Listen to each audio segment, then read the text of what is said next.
Ние, ако се сеќавате, пред некаде 2 години избивме на прво место во светот по однос на степенот за загадување со PM10 и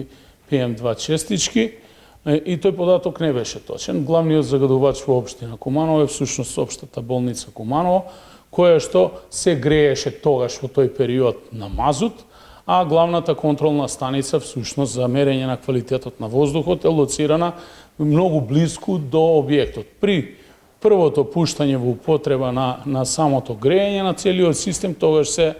очитуваат сите тие податоци кои што не се реални. Но морам да искажам моје жалење и покрај тоа што општина Куманово направи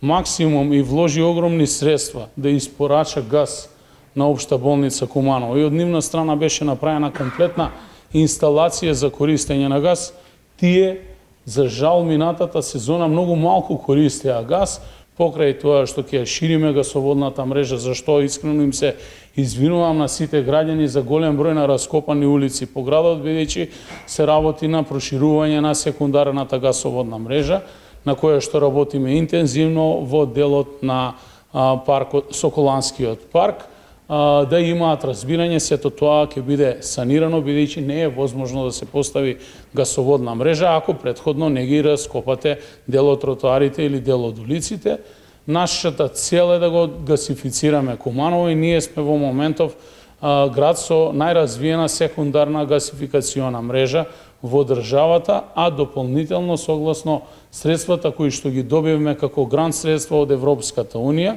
и наши средства буџетски ќе вложуваме во друг тип на и видови на загревање, особено на јавните објекти и јавните институции, покрај гасот и тоа се и пумпите за затоплување со висок коефициент на енергетска ефикасност и други современи методи, вложување дополнително во објектите за енергетска ефикасност, на истите менување на прозорци,